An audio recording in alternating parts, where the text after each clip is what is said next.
मेरी शादी हुई तो एक गरीब घर में थी। मैंने अम्मा से 1000 बार पूछा था कि वो लोग कैसे हैं। मेरी माँ ने कहा बहुत शरीफ हैं, लड़का तुम्हें खुश रखेगा, बहुत मजहबी किस्म का इंसान है।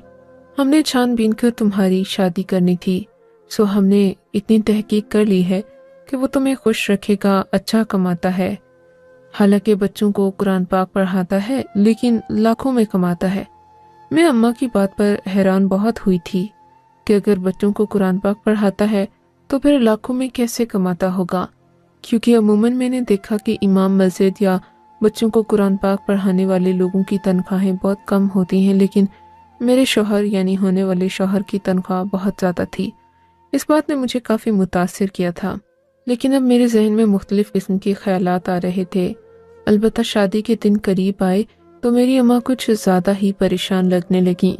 मुझे यही लगा था कि शायद बेटी की हर माँ परेशान होती है और मेरी अम्मा भी परेशान हो गई हैं, लेकिन उनकी परेशानी बढ़ती जा रही थी।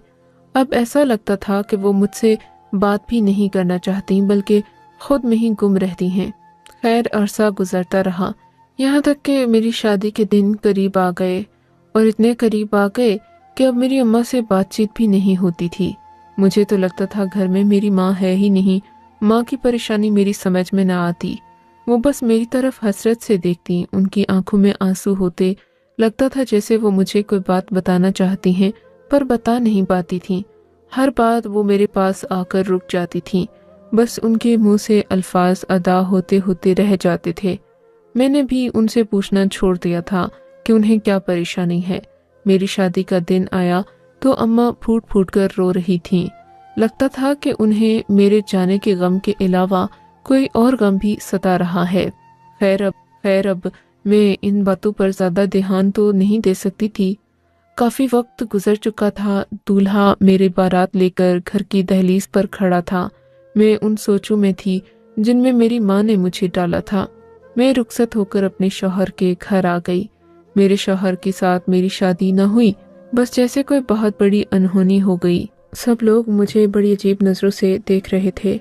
मेरी सास तो बहुत ज़्यादा खुश थी, मेरी बलाएं ले रही थीं, मुझे मेरे ऊपर सदके वारी जा रही थी, पर मेरे आसपास बाकी जो ख़वातीन थीं वो मुझे हैरत से देख रही थीं। खैर से मुझे मेरे कमरे में बिठा दिया गया। अब मैं अपने शौहर का इंतज़ार कर रही थी। घूंघट फैलाए उसके आने का सोच सोच कर मेरे जहन में मुख्तलिफ सवालात आ रहे थे कि वो कैसा होगा। अम्मा ने तो बताया था कि बहुत ही शरीफ और नेक इंसान है, उसकी ज़िंदगी में कभी भी कोई ऐब नहीं है। मैं अम्मी की बातों से ही मुतमईन हो गई थी। मेरा शौहर भी कमरे में दाखिल हुआ।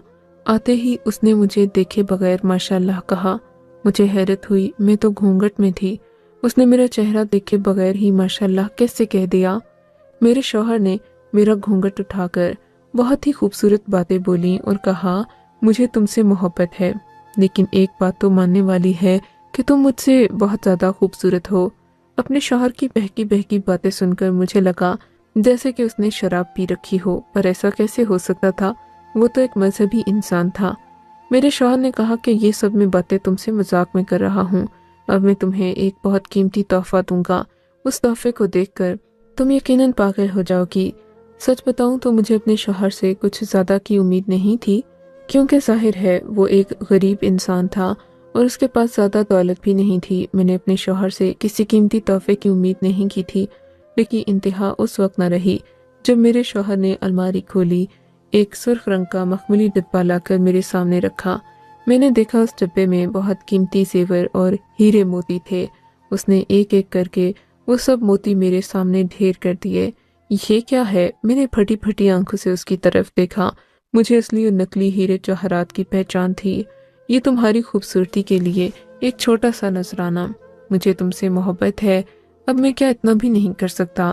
मेरे शौहर ने मेरे सामने जेवर के ढेर लगा दिए। मेरी तो मारे हैरत के मुंह खुले का खुला रह गया, आंखें भी फटी की फटी रह गईं। सोच नहीं सकती थी कि कोई मुझसे इतनी मोहब्बत करेगा। मेरा शौहर मेरे तासुरात जानना चाह रहा था। मुझे देखकर वो खुश भी हो रहा था। बोला कि मैंने तुम्हारे लिए बहुत कुछ करना है, ये तो अभी शुरुआत है। मैं अपने शौहर की मोहब्बत देखकर खुश भी हुई थी। मुझे लगता था बस अब मेरी जिंदगी के बुरे दिन खत्म हो गए हैं। क्योंकि मुझे इतनी मोहब्बत करने वाला शौहर जो मिला है। अभी मैं ये सोच ही रही थी कि मेरे शौहर ने मुझसे कहा, तुम उठो, मैं तुम्हें एक और खूबसूरत चीज़ दिखाता हूँ। मैं अपने शौहर के साथ खड़ी हुई। उसने अलमारी खोली। ये देखकर मेरी हैरत की इंतहा न रही। अलमारी में निहायत कीमती और खूबसूरत मलबूसात थे। उन मलबूसात को मैंने कभी ख्वाब में भी नहीं सोचा होगा। ये तो मेरे उरूसी जोड़े से भी ज़्यादा खूबसूरत हैं। मैंने अपने शौहर से हैरत भरी आंखों से पूछा था। हाँ तो क्या हुआ, उरूसी जोड़ा तो एक दिन के लिए होता है। ये कपड़े तो तुमने सारी जिंदगी पहनने हैं। देखो कितने खूबसूरत हैं, इतने हसीन हैं कि तुमने कभी सोचा भी नहीं होगा। वाकई में बात ऐसी ही थी। मेरे शौहर ने मुझे इतने खूबसूरत कपड़े दिखाकर हैरान कर दिया। मैं तो समझी थी आप एक मामूली से मौलवी हैं। आपके पास इतने पैसे कहाँ से आए? अरे तुमने ये सोच भी कैसे लिया कि मैं एक मामूली मौलवी हूँ? मैं एक गैर मामूली मौलवी हूँ। मेरा शौहर मजाक करने लगा, पर उसकी आंखों में गहराई और चेहरे पर अय्यारी थी। मुझे उसकी इस बात से कोई ज्यादा मसला तो नहीं था, लेकिन मुझे शक भी होने लगा था कि मेरा शौहर ऐसी बातें क्यों कर रहा है। इतने खूबसूरत कपड़े देखकर मैं समझ गई थी कि मुझे इस घर में किसी किस्म की कमी नहीं होगी। फिर मेरे शौहर ने मुझसे कहा कि तुम हर रोज ये कपड़े पहनोगी, पर इस कमरे में एक ही अलमारी है और वो ये कपड़ों वाली अलमारी है। इसमें कीमती चीजें हैं। इसके ताले की चाबी मेरे पास रहेगी। तुमने जो कपड़ा पहनना होगा तुम मुझे बता देना कि तुम कौन से कपड़े पहनना चाहती हो। मैं तुम्हें निकाल कर दे दूंगा। जब तुम वो पहनकर इस्तेमाल कर लोगी तो वापस इसे अलमारी में रख देना। मैं इसे ताला लगा दूंगा। लेकिन हाँ, मैं इस अलमारी को खुला नहीं छोड़ सकता और उम्मीद है कि तुम इस बात पर बहस नहीं करोगी। मुझे अपने शौहर की बात अजीब लगी थी। मेरे कपड़ों वाली अलमारी को वो ताला लगाकर रखेगा। बात तो कुछ अजीब सी थी। समझ भी नहीं आ रही थी। लेकिन इतने ज्यादा दौलत और चकाचौंध देखकर मेरी आंखें पहले ही फैल चुकी थीं। मैंने कोई और सवाल न करने का फैसला कर लिया। मैंने सोच भी लिया था कि मैं ज्यादा मनफी बातें नहीं सोचूंगी। मेरे शौहर ने जो भी किया सब मेरी मोहब्बत में किया। अब अगर इस पर भी मैं मनफी बातें सोचूंगी तो वो कितना खफा होगा मुझसे। सुबह उठी तो मेरा शौहर कमरे में नहीं था। मैं हैरान होने लगी क्योंकि रात को इतनी सारी मोहब्बत भरी बातें करने के बाद सुबह वो मुझसे बात किए बिना कैसे जा सकता था। मुझे लगा कि वो घर में ही होगा, पर मैं उठकर बाहर आई तो मुझे मेरा शौहर कहीं कमरे में नजर नहीं आया। मुझे फिक्र होने लगी। मैंने अपने शौहर को आवाज भी दी, वो कहीं नहीं मिला। इतने में मेरी सास मेरे कमरे में आ गई। मुझसे पूछने लगी कि तुम्हारा शौहर कहाँ गया। वो इतने गुस्से में थी जैसे मैंने उन पर कोई बहुत बड़ा जुल्म कर दिया हो। मेरे पूछने पर भी इन्होंने मुझे कुछ नहीं बताया। गुस्से में घर के मरकजी दरवाजे पर जाकर देखने लगी। वापस आकर बोली, तुमसे अपना शौहर नहीं संभाला गया। मुझे तो लगा था कि तुम एक बहुत ही तरीके वाली अक्लमंद समझदार लड़की हो, पर तुम तो बहुत ही बेवकूफ निकली। अरे कम से कम अपने शौहर को अपनी मोहब्बत के दाम में तो रखती, लेकिन तुम्हें इतना भी नहीं हो सका। तुमने तो उसे भगा ही दिया। पता नहीं मेरा बच्चा कहाँ चला गया। मुझे अपनी सास की बातें बहुत बुरी लगी थीं, लेकिन मैं खामोश रही थी क्योंकि मेरा शौहर मुझसे बहुत ज्यादा मोहब्बत करता था। पूरा दिन इसी तरह गुजर गया। मेरी सास मुझे मुख्तलिफ लोगों से मिलवाती रही, मेहमानों के सामने किसी शोपीस की तरह पेश करती रही। यहाँ तक कि सब मेहमान चले गए। मेरी सास मेरे पास आई और कहने लगी, बेटी मैंने तुम्हें जो भी कहा मुझे माफ कर देना, लेकिन मैं दरअसल यही चाहती थी कि तुम कुछ सीखो और अपने शौहर को मोहब्बत से बांध कर रखो। अगर तुम ऐसा नहीं करोगी तो वो तुमसे दूर चला जाएगा। मुझे अपनी सास की बातें समझ तो नहीं आ रही थी, पर मैंने हूँ हाँ कर दी थी। बस मुझे अपने शौहर का इंतजार था। शादी के पहले ही दिन वो मुझे छोड़कर कहाँ चला गया। लेकिन फिर अजीब बात हुई। मेरे शौहर के आने का वक्त हुआ तो मेरे कमरे का दरवाजा किसी ने बाहर से बंद कर दिया। मैं दरवाजा बजाने लगी, लेकिन दरवाजा नहीं खुला। मेरी सास ने कमरे को बाहर से बंद कर दिया था। मुझे अपनी सास का ये रवैया बहुत ज्यादा बुरा लगा था, लेकिन मैंने खामोशी इख्तियार कर ली। मैंने सोचा कि अगर मैंने अभी लड़ाई की तो मेरा शौहर मुझे कुछ नहीं बताएगा। थोड़ी देर के बाद मेरा शौहर मेरे कमरे में आया। मैंने उनसे पहला सवाल ही यही किया, आतिफ आप कहाँ थे? आपको पता है मैं पूरा दिन आपका इंतजार करती रही। मैंने उनसे प्यार से बात करने की कोशिश की, वो भी मुझसे उसी लहजे में बात करने लगे। मुझे माफ कर दो, आज बहुत जरूरी काम था इसलिए मुझे जाना पड़ा। तुम्हें तो पता है ऑफिस के काम बहुत ज्यादा होते हैं। शौहर की बात सुनकर मुझे शक हुआ था क्योंकि मुझे तो शादी से पहले यही बताया गया था कि मेरे शौहर का कोई कारोबार या फिर ऑफिस नहीं है, बल्कि वो बच्चों को कुरान पाक पढ़ाते हैं।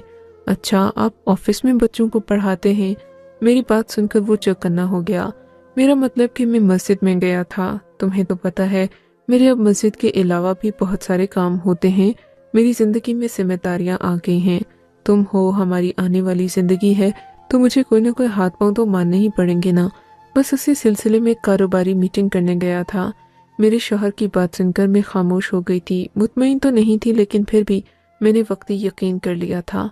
अच्छा, आप जहाँ भी गए थे मैं भी आइंदा आपके साथ चलूंगी। क्यों? तुम क्यों चलोगी? इन्होंने बड़े गैर यकीनी लहजे में मुझसे पूछा। मेरा दिल करता है आप जहाँ जाएं मैं आपके साथ रहूं। मैंने अपने शौहर को ये बात कह तो दी थी, लेकिन उनके चेहरे का रंग पीला पड़ गया। शायद वो मुझे कहीं भी अपने साथ लेकर नहीं जाना चाहते थे। लेकिन जब ये बात मेरी सास को पता चली तो उनके चेहरे का रंग ही खिल उठा। कहने लगी कि बेटा, तुम बिल्कुल ठीक कह रही हो, आइंदा से तुम भी इसके साथ ही जाओगी। मेरी सास ने ये बात बड़ी खुशी से की थी, जबकि मेरा शौहर इस बात पर परेशान हो गया था।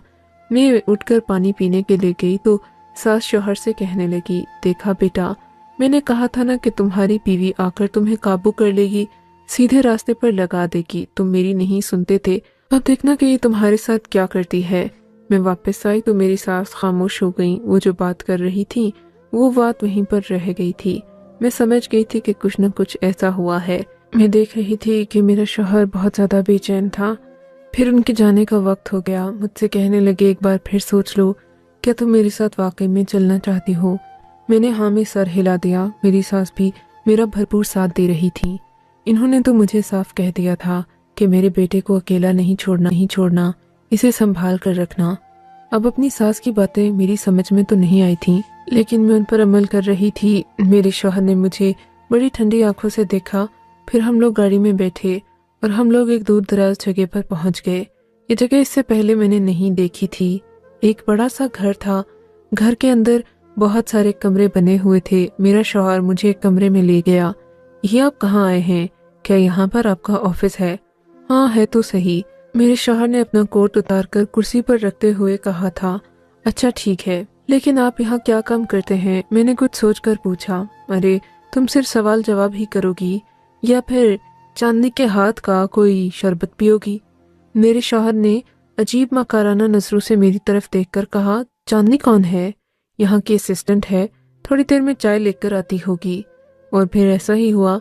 एक बड़े से कद वाली औरत चाय लेकर कमरे में दाखिल हुई, पर उसे देखकर मुझे अजीब था। वो औरत कम और औरत के रूप में कोई मर्द ज्यादा मालूम होता था, लेकिन क्योंकि मेरे शौहर ने उसकी गारंटी दी थी तो मैंने उससे चाय ले ली और पीने लगी। वैसे भी नाश्ता करने के बाद मैं एक बार जरूर चाय पीती थी।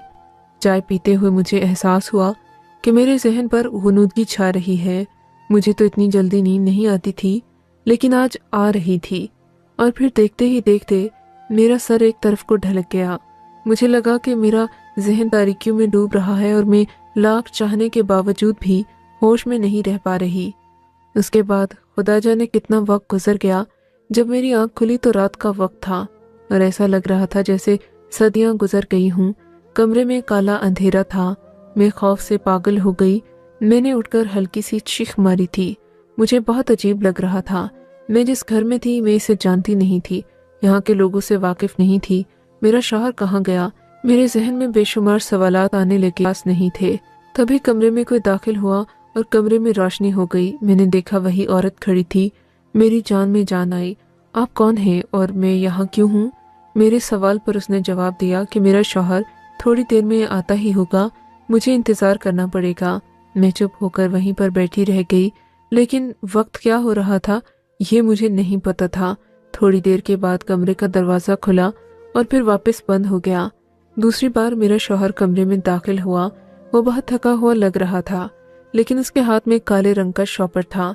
मेरे शौहर ने आते ही अपने जूते वगैरह पहनना शुरू कर दिए। चलो तैयार हो जाओ, हमें घर वापस चलना है। मैं सो गई थी क्या? मैंने पूछा तो शौहर ने हाँ में सर हिलाया। तो और क्या, तुम्हें तो मैं इसीलिए कह रहा था कि तुम घर से ही मत आओ, पर तुम्हें ही शौक था। इसी वजह से मैं यहाँ पर तुम्हारे लिए बैठा हुआ हूँ। वरना तो मैं थोड़ा जल्दी निकल जाता। अब देखो शाम के 5 बज रहे हैं। मेरे शौहर की घड़ी पर नजर दौड़ाई थी। वाकई में दिन के 5 बज रहे थे। मुझे बहुत अफसोस हुआ कि मैं यहाँ आकर सो गई। मेरे शौहर को भी बुरा लगा होगा, पर मुझे वो चाय वाली बात याद आ रही थी। मैं खुद तो नहीं सोई, वो चाय पीकर मुझे नींद आ गई। मैंने हल्के से अंदाज में अपने शौहर को ये शिकवा भी किया तो कहने लगे, तुम पागल तो नहीं हो गई सामिया? मैं कोई बेवकूफ़ इंसान तो हूँ नहीं कि तुम्हें चाय में दवा मिलाकर पिला दूंगा। मैं तो तुम्हें यहाँ सिर्फ इसलिए लेकर आया था ताकि तुम मेरे काम को इत्मीनान से देख सको, और कोई बात नहीं थी। अब तुम आकर यहाँ तरह तरह की बातें कर रही हो। अपने शौहर की इस तरह के गिले शिकवे सुनकर मैं भी चुप हो गई थी। मैं मजीद बातचीत नहीं करना चाहती थी जिससे उनका मूड खराब हो। हम लोग घर वापस आ गए। घर आते ही मेरी सास ने घर का दरवाज़ा खोला। उनके चेहरे पर उम्मीद थी। मेरा हाथ पकड़कर मुझे अपने कमरे में ले गईं। बेड पर बिठाकर बोली, बेटी आज तुमने क्या देखा? क्या तुम अपने शौहर को समझ पाई हो? अपनी सास को परेशान देखकर मैंने एक ही बात कही, माँ जी वहाँ जाकर तो इन्होंने मुझे एक ऐसी चाय पिलाई कि चाय पीते ही मुझे नींद आ गई। अब मैं और क्या कह सकती हूँ? आपको लगेगा कि मैं झूठ बोल रही हूँ, लेकिन जो हुआ वही बता रही हूँ। अरे तुमने इसे देखा नहीं कि ये क्या करता है? तुम चाय पीकर सो गई। मेरी सास मुझे यूं डांटने लग गई जैसे कि मैंने कोई बहुत बड़ा जुर्म कर दिया हो। मैंने उन्हें समझाने की कोशिश भी की, पर वो मुझसे नाराज हो गई। मैंने भी सोचा कि ये अच्छा तरीका है। अपने बिगड़े हुए बेटे को मेरे सर पर थोप दिया और ये समझ रही हैं कि मैं इनकी हर बात का जवाब दूं, इनके हर इशारे पर नाचना शुरू कर दूं। ये बातें मुझे बहुत परेशान कर रही थीं। मैंने सोच लिया कि मैं अपने शौहर का पीछा करूंगी। जैसा मेरी सास चाहती हैं मैं वैसा ही करूंगी, ताकि मुझे उनकी हकीकत खुद ही मालूम हो जाए। फिर मैंने ऐसा ही किया। मैं कमरे में चली गई। मैंने देखा और मुझे बहुत ज़्यादा हैरत भी हुई ये जानकर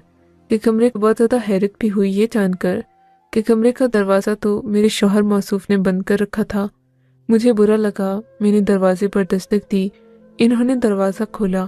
5 मिनट के बाद देखा तो चेहरे पर बहुत घबराहट सी थी। लगा था कि वो मेरे दरवाज़ा खटखटाने पर बहुत ज़्यादा परेशान हो गए थे, घबरा गए थे। क्या हुआ? आपने दरवाज़ा क्यों बंद किया? मेरे पूछने पर इन्होंने कोई जवाब नहीं दिया। कहने लगे, मैं बहुत ज़्यादा थक गया हूँ, अभी सोना चाहता हूँ। मैंने जिद नहीं की। सुबह उठकर काम पर जाने लगे। मैंने जिद की कि मैं भी आपके साथ चलूंगी।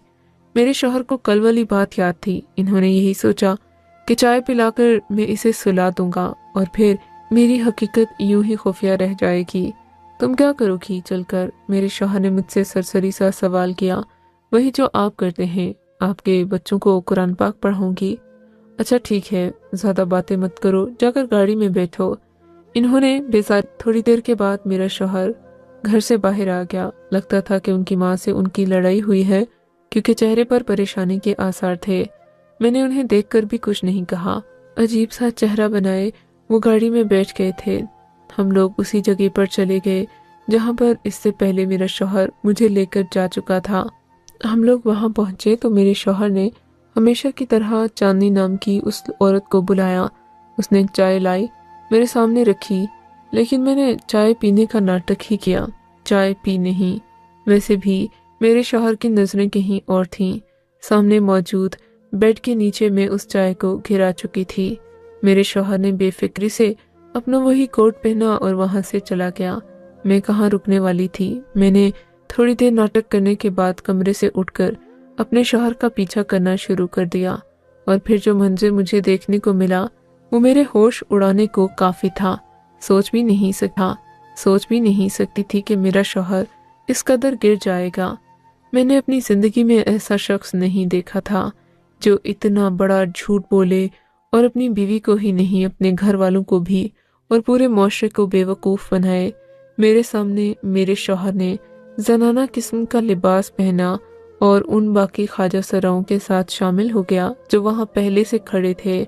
उसने भी वो जनाना लिबास पहना, मेकअप किया, और फिर ये लोग नाचते हुए उस घर से निकल गए। मैंने उनका पीछा किया था। मैं नहीं चाहती थी कि मेरा शौहर मुझे देखे, लेकिन मैं इस कदर हैरान हो चुकी थी कि मैं उसे देखती जा रही थी। करते करते मैं उसी हजूम में शामिल हो गई, और जब मेरे शौहर की नज़र मुझ पर पड़ी तो वो यूं नज़रें झुकाने लगा, नज़रें चुराने लगा, जैसे उसे यकीन न आ रहा हो कि ये मैं ही हूँ। मैंने उसके चेहरे पर जोरदार थप्पड़ दे मारा। उसे उसे कहा कि मैंने जिंदगी में कभी ऐसा घटिया और गिरा हुआ शख्स नहीं देखा।